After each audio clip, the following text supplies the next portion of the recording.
ভাবুন তো, বোলপুরে নাকি একটা জলপ্রপাত তৈরি হয়েছে। হ্যাঁ, গত কয়েক সপ্তাহ ধরেই সোশ্যাল মিডিয়ায় এই খবরটাই ঘুরে বেড়াচ্ছে।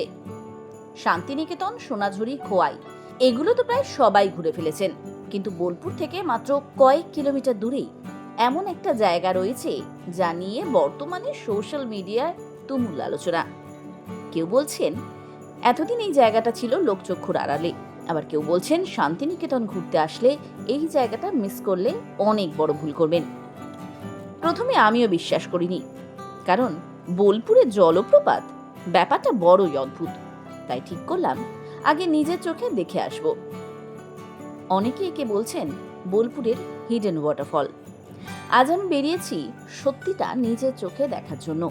শুনতে অবাক লাগলেও সত্যি, এখানে একটা ছোট্ট জলপ্রপাতের মতো তৈরি হয়েছে, আর যার ভিডিও লাখ লাখ মানুষ দেখছেন।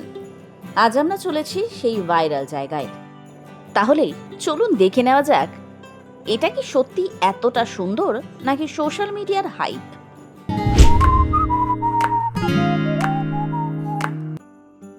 আমরা এখন বোলপুর থেকে ইলামবাজারের দিকে যাচ্ছি। রাস্তা যতই এগোচ্ছে চারপাশের দৃশ্য ততই বদলে যাচ্ছে। শহরের ভিড় ধীরে ধীরে হারিয়ে যায়, জায়গা নিচ্ছে কালো পিচের রাস্তা, সবুজে ভরা বন জঙ্গল। এই ইলামবাজারের রাস্তা যাওয়ার পথেই সত্যি মনে হয় যেন ডুয়ার্সের কোনো রাস্তা।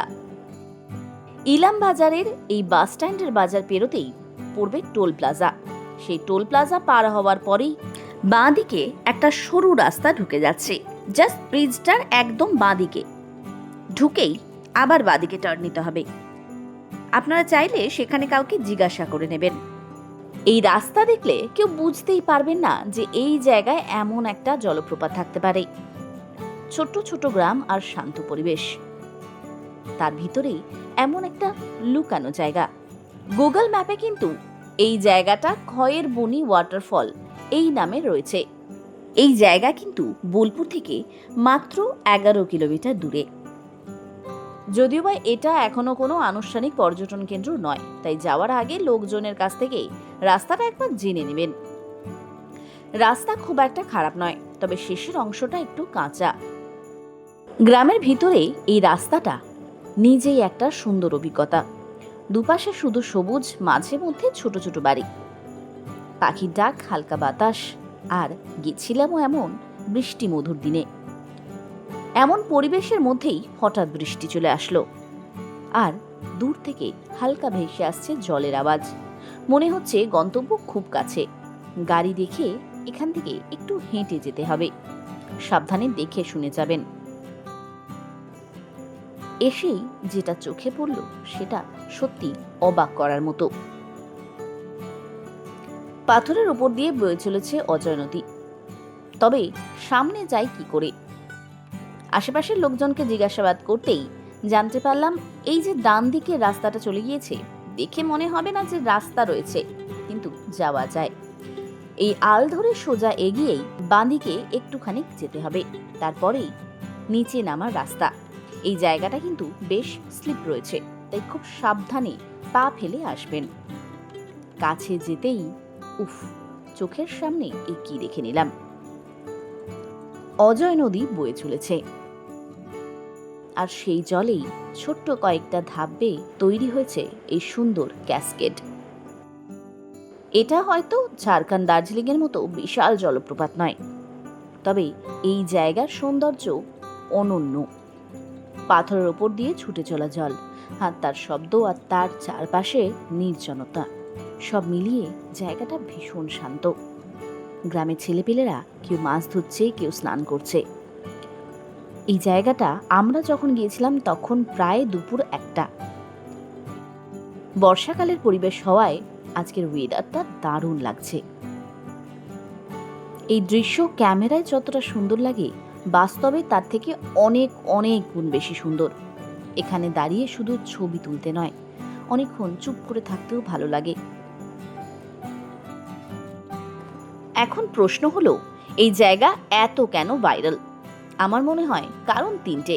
প্রথমত, এটা নতুন, খুব বেশি মানুষ এখনো চেনেন না। দ্বিতীয়ত, বোলপুরের মতো একটা সমতল জায়গায় এমন পাথুরে নদী আর ছোট্ট ক্যাসকেড অনেকের কাছে অপ্রত্যাশিত। আর তৃতীয় কারণটা সোশ্যাল মিডিয়া। বর্তমানে সোশ্যাল মিডিয়ার যুগে ভাইরাল হওয়াটা জাস্ট কয়েক মিনিটের গল্প। এখানে প্রায় প্রত্যেক দিনই কম বেশি মানুষ আসছেন। তবে হ্যাঁ, ছবি বা ভিডিওতে যেটা দেখছেন সেটা থেকে বাস্তব কিন্তু কিছুটা আলাদা। এটাকে বিশাল জলপ্রপাত ভেবে আসলে হয়তো হতাশ হবেন, কিন্তু প্রকৃতির একটা সুন্দর অফবিট স্পট হিসেবে আসলে নিশ্চয়ই ভালো লাগবে। আর সবচেয়ে বড় কথা, বোলপুরের এত কাছে এমন একটা জায়গা সেটা অনেকেই জানতেন না। তবে মনে রাখবেন, এটা কিন্তু কোনো সো কল্ড ট্যুরিস্ট স্পট নয়। নিজের দায়িত্বে ঘুরবেন, কোনোভাবেই প্লাস্টিক বা আবর্জনা ফেলবেন না। আর কয়েকটা জিনিস মাথায় রাখতেই হবে, বর্ষার পর এখানে আসলে কিন্তু জলের পরিমাণ অনেকটাই কম। আর হ্যাঁ, বেশ কাদা রয়েছে এই জায়গায়, তাই পিচ্ছিল। সেলফি তুলতে গিয়ে অযথা ঝুঁকি নেবেন না। এখানে কিন্তু কোনো নিরাপত্তা ব্যবস্থা নেই, তাই নিজের দায়িত্বেই ঘুরবেন।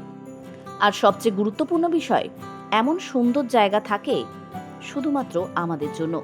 প্লাস্টিক বোতল, চিপসের প্যাকেট কিছুই কিন্তু এখানে ফেলে যাবেন না।